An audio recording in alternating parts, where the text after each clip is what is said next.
Hola, buenas tardes, ¿cómo están? Bueno, hoy es viernes de Semana Santa, donde recordamos la última semana de la vida del Señor Jesucristo acá en la tierra, ¿no es cierto?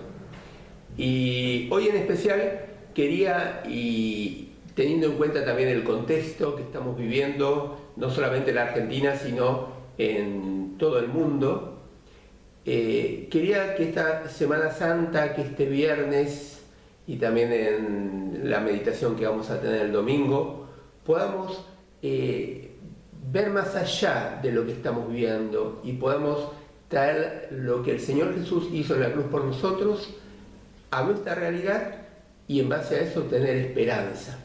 Porque lo que el Señor vino a traer a cada uno de nosotros en especial es vino a traernos esperanza. Vino a traernos una posibilidad de vivir diferentes. Y hoy viernes quiero recordar con ustedes los sufrimientos del Señor. Y que el Señor sufrió en nuestro lugar. Sufrió y recibió el castigo que cada uno de nosotros debíamos recibir para justamente darnos esperanza, darnos una posibilidad de vivir diferentes, esperando y confiando en lo que el Señor tiene preparado para cada una de nuestras vidas. No solamente acá en la tierra, sino también en la eternidad junto a Él. Mira, vamos a la palabra de Dios. ¿Sí? Te invito a buscarlo, yo lo voy a leer. Y vamos a buscar en 1 Pedro, capítulo 1, versículos 10 y 11. Dice así la palabra de Dios. Los profetas estudiaron e investigaron acerca de esta salvación y hablaron de lo que Dios en su bondad iba a darles a ustedes. El Espíritu de Cristo hacía saber de antemano a los profetas lo que Cristo había de sufrir y la gloria que vendría después. Fíjate que acá el apóstol Pedro está hablando y está diciendo que los profetas del Antiguo Testamento, ¿sí?, habían investigado por revelación de Dios. Acuérdate que el profeta hablaba al pueblo de parte de Dios lo que recibía de Dios, sobre la salvación. Y hablaron de parte de Dios lo que Dios iba a hacer en el futuro, la bondad de Dios manifestada, la salvación de Dios. Y los profetas investigaron bajo la guía del Espíritu de Dios lo que Cristo iba a sufrir. ¿Sí? Dice el versículo 11 que leí. Cristo habría de sufrir y la gloria que vendría después. Es decir, que los profetas estuvieron investigando y recibiendo de parte de Dios que el Señor Jesucristo iba a sufrir y que después de eso iba a venir la gloria. La gloria vendría después del sufrimiento del Señor. Y fíjate que si pensamos, habla de plural, es decir, habla de los sufrimientos que el Señor iba a sufrir, iba a tener. Y que recién después de los sufrimientos iba a tener la gloria. Yo no sé si especialmente el apóstol Pedro está pensando en Isaías, el profeta, cuando habla ahí en el capítulo 53 de los sufrimientos que iba a tener el Señor por nosotros. No sé si en la mente el apóstol Pedro tenía tal vez la escritura del Salmo 22 que hablaba de los sufrimientos que el Señor iba a tener por nosotros. Pero evidentemente él estaba marcando ahí al apóstol Pedro que ya desde la antigüedad los profetas estaban anunciando los sufrimientos de Cristo. Y yo quiero que pensemos hoy en primer lugar esto. ¿Cuál fue el sufrimiento de Jesús? ¿Cuál fue el sufrimiento de Jesús que tuvo por cada uno de nosotros? ¿Qué es lo que sufrió el Señor y que recordamos en esta Semana Santa? Mira, si lo querés leer después tranquilo en casa, yo ahora te voy a dar los pasajes. Podés leer Mateo capítulo 27, Marcos capítulo 15, Lucas capítulo 23, Juan capítulo 19. Son algunos de los pasajes de los evangelios donde nos cuentan los sufrimientos del Señor. Es verdad, Él sufrió emocionalmente, podemos decir, porque fíjate, aun cuando las multitudes lo seguían, Él se daba cuenta que lo seguían por el alimento, a tal punto que en un momento Él se da vuelta a las multitudes y dice: ustedes me siguen por el pan, pero realmente ustedes tienen que recibir el pan de vida. Y los desafía, ¿no es cierto?, a la multitud, porque se dan cuenta que lo seguían tal vez como un líder político, y los desafía y dice: bueno, realmente ¿quién quiere ser mi discípulo? El que quiere ser mi discípulo que deje todas las cosas y realmente me siga. Es más, hasta aún emocionalmente él sufrió porque en un momento aún los discípulos, o él le planteó a los discípulos, ¿ustedes también me quieren dejar como me están dejando los otros? Es decir, él tuvo un sufrimiento, aún cuando estaba ahí, a punto de ser crucificado en la cruz, los discípulos escaparon, ¿no es cierto? Cada uno para un lugar diferente. Y dice el Evangelio de Mateo en el capítulo 26, versículo 56, todos los discípulos, dejándole, huyeron. Pero el sufrimiento del Señor no solamente fue emocional, fue espiritual también. El apóstol Pablo, mira, en 2 Corintios 5, 21, te lo voy a leer, dice, al que no conoció pecado, a Jesús, por nosotros lo hizo pecado. Es decir, que él sufrió aún espiritualmente porque era justo, sin pecado. Y Dios cargó en él nuestras mentiras, nuestros rencores, nuestras amarguras, nuestras iras, nuestros malos pensamientos. Todo nuestro pecado, Dios lo cargó en él. Y eso fue una carga espiritual para nuestro Señor. Porque él, siendo sin pecado, justo, Dios le cargó en él el pecado nuestro. Pero el Señor sufrió emocionalmente, espiritualmente, pero también aún en su cuerpo él sufrió. ¿Sí? Físicamente él sufrió. La Escritura dice, Isaías 53 dice, despreciado y desechado entre los hombres, valor de dolores experimentado en quebranto, y como que escondimos de él el rostro, fue menospreciado y no estimado, herido fue por nuestras rebeliones, molido fue por nuestros pecados, el castigo de nuestra paz fue sobre él. Te estoy leyendo Isaías capítulo 53, versículos 3 al 5, es decir, él físicamente también sufrió. ¿O no le habrá dolido la corona de espinas en la frente? A veces nosotros nos pinchamos con algo, con un cactus, ¿vieron? Que ahora se usa mucho o algo y nos duele. Imagínate una corona de espinas. Imagínate los latigazos en la espalda. Ese es el sufrimiento del Señor. Emocionalmente, espiritualmente, físicamente. Aun cuando llegó en el huerto del Edén, ¿te acordás? ¿Sí? El huerto, perdón, de Getsemaní. Él salió de esa última cena con los discípulos. Se fue al huerto de Getsemaní, ya tal vez sentando ahí en el huerto de Getsemaní, dejó a los discípulos a un lado, se llevó a Pedro, Santiago y Juan. Los discípulos no entendían mucho lo que estaba sucediendo. Se llevó al grupo íntimo porque quería que iba a ser el de apoyo, el de soporte.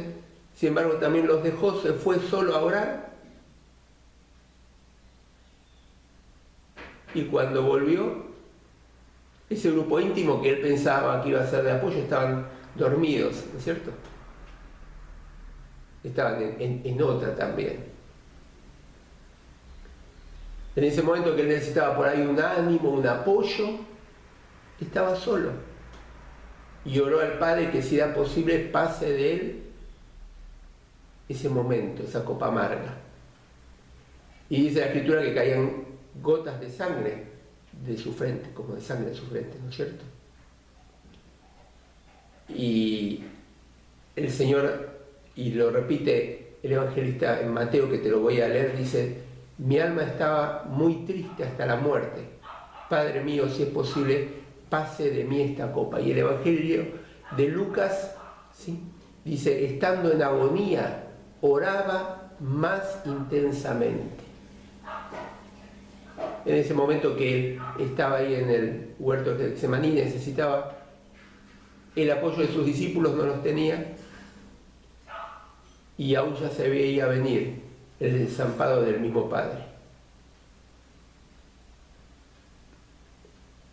Él sufrió ahí en el huerto, sufrió cuando lo humillaron.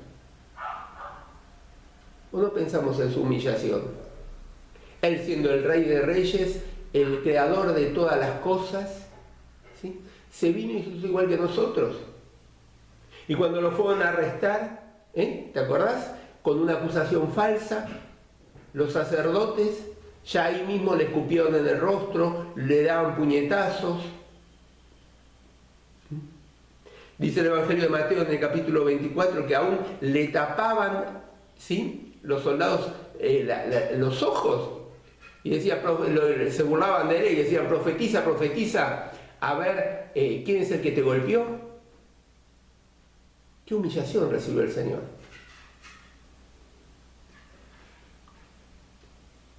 Y luego le ponen una túnica o una capa, mejor dicho, de color púrpura, una corona de espinas, una caña como símbolo del cetro, y se burlaban de él. Él sufrió la humillación y sufrió hasta la muerte y muerte de cruz, como dice el apóstol Pablo. Pero ¿sabes también lo interesante de todo esto? Es que Él dio su vida. Él dio su vida. Él dio su vida por cada uno de nosotros. Ese fue el sufrimiento del Señor. Ahora yo quiero también que pensemos en segundo lugar, ¿por qué el Señor tuvo que sufrir? Y ya de la antigüedad, si pensamos, ¿te acordás con Adán y Eva cuando pecaron? ¿Qué hizo Dios en ese momento? Mata un animal y con la piel Dios le da para que los cubre a Adán y Eva, ¿no es cierto? Para que no se vean que estaban desnudos. Ya ahí tiene que morir alguien, que era el animalito, el cordero, para cubrir a quién, al que había pecado. Es la misma figura que sigue la ley de Moisés, cuando Dios le da la ley a Moisés. Es decir, había alguien que tenía que morir por expiación por alguien que había pecado. Es decir, moría alguien justo por alguien que era injusto. Cuando Juan el Bautista lo ve al Señor, dice: he aquí el Cordero de Dios que quita el pecado del mundo, ¿no es cierto? Y el apóstol Pedro, en la primera carta, en el versículo 19, te lo voy a leer, dice: con la sangre preciosa de Cristo, como un cordero sin mancha ni defecto. Es decir, que ¿por qué tuvo que experimentar el Señor tanto sufrimiento y la muerte en la cruz? Para darnos vida. Porque Él, siendo justo, sin pecado, tenía, que era lo que exigía la ley de Dios, tuvo que morir por nosotros y para llevar Él en la cruz nuestro pecado y nuestras desobediencias. Por eso tuvo que morir el Señor. Él sufrió y murió para asegurarnos la salvación. Porque Dios cargó en Él el pecado que teníamos que haber llevado nosotros. Nosotros teníamos que haber muerto en la cruz por cada uno por nuestro pecado. Pero el Señor murió por cada uno de nosotros. Ese fue el sufrimiento del Señor. Ese fue el motivo del sufrimiento del Señor. Pero también en su sufrimiento, que fue en nuestro lugar, la gracia de Dios se manifiesta. En ese sufrimiento de Él, la gracia se está manifestando y se manifestó. Fíjate, en primer lugar, porque Cristo absorbió la ira de Dios. Fíjate lo que dice Gálatas capítulo 3, versículo 13. Te lo voy a leer. Dice: Cristo nos redimió de la maldición del pecado. ¿Sí? Hecho por nosotros maldición. Es decir, que Él absorbió la ira de Dios. Dios descargó en el Señor Jesucristo, en su sufrimiento, en su muerte en la cruz, el castigo que nosotros teníamos que haber recibido por cada uno de nosotros. La ira de Dios, el castigo por el pecado cayó sobre el Señor en su sufrimiento. Y tenía que haber caído sobre cada uno de nosotros. Esa es la gracia de Dios manifestada en el sufrimiento del Señor. La gracia de Dios también se manifestó a través de que Cristo cargó nuestros pecados y compró el perdón por nuestros pecados. Fíjate lo que dice Isaías 53:5, dice: Él herido fue por nuestras rebeliones, molido por nuestro pecado.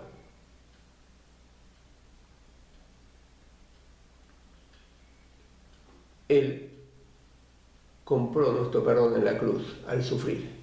Él derrotó a la muerte. Hebreos capítulo 2 dice: por cuanto los hijos participaron de carne y de sangre, Él también participó de lo mismo, para destruir por medio de la muerte al que tenía el imperio de la muerte, esto es, al diablo. A través del sufrimiento del Señor derrotó a la muerte también. Derrotó a Satanás. El apóstol Pablo, escribiendo a los Colosenses, ¿te acordás? En el capítulo 2 dice que le arrebató, ¿sí? Lo despojó del poder que tenía Satanás, que tenían los seres espirituales, a través de su muerte en la cruz. Y también el sufrimiento del Señor nos da la gracia de poder acercarnos a Dios. Es decir, Jesús sufrió en nuestro lugar. Y su sufrimiento es muestra de la gracia de Dios hacia nuestras vidas. Por eso el apóstol Pedro dice que tenía que sufrir y luego se iba a manifestar la gloria. Porque Dios permite el sufrimiento para que la gloria de Él se manifieste. Y el Señor tuvo que sufrir para que nosotros podamos disfrutar hoy de la gracia de Dios, de la salvación tan grande que tenemos. Y eso nos da esperanza, porque lo que tenemos nosotros no es buenos deseos, es una espera afirmada sobre la gracia de Dios, que es real. Y al nosotros tener esperanza, la gloria de Dios se manifiesta en nuestras vidas y en la vida de la iglesia. Que hoy podamos recordar que el Señor sufrió en nuestro lugar. Que podamos recordar cuál fue su sufrimiento, por qué tuvo que sufrir, y que ese sufrimiento manifiesta la posibilidad de disfrutar la gracia de Dios. Y esto nos tiene que dar seguridad, esto nos tiene que dar esperanza. Y a pesar de las circunstancias que estamos viviendo, a pesar de que tal vez no nos podemos juntar como querríamos juntarnos y como extrañamos estar juntos, pero de que eso no nos mueva de poder pensar en la gracia de Dios manifestada en este recordatorio que hacemos en esta Semana Santa. Y esto nos tiene que dar esperanza, pues nos lleva a mirar más allá, a esperar afirmados en el sacrificio que el Señor hizo en la cruz por cada uno de nosotros. Y después del sufrimiento viene la gloria. ¿Sí? Este sufrimiento que estamos pasando nosotros es pasajero, porque un día vamos a disfrutar de la presencia plena y de la gloria del Señor. Que el Señor nos bendiga y que podamos recordar en este viernes que el Señor Jesús sufrió en nuestro lugar para darnos esperanza, para que nosotros podamos disfrutar de la gracia de Dios en nuestras vidas. Oramos. Señor, te queremos dar las gracias, te queremos alabar, nos queremos postrar en este momento en agradecimiento ante tu presencia por tu Hijo, porque vos lo mandaste a este mundo para que Él muera en la cruz por nosotros, para que Él sufriera en el lugar que nosotros teníamos que haber ocupado. Él sufrió por nosotros. Él sufrió emocionalmente, espiritualmente, físicamente, ahí en el huerto o cuando lo humillaron o aún en la cruz. Pero Él cargó el castigo que nosotros teníamos que haber cargado. Vos descargaste tu ira sobre Él cuando la tenías que haber descargado sobre nosotros. Señor, gracias. Gracias porque a través de su sufrimiento podemos disfrutar. Y te queremos alabar y te queremos adorar. Y bendecinos, Señor, para que podamos en esta Semana Santa recordar dignamente lo que vos hiciste por cada uno de nosotros. Y todo esto te lo pedimos y oramos en el nombre de Jesús. Amén. Que el Señor te bendiga.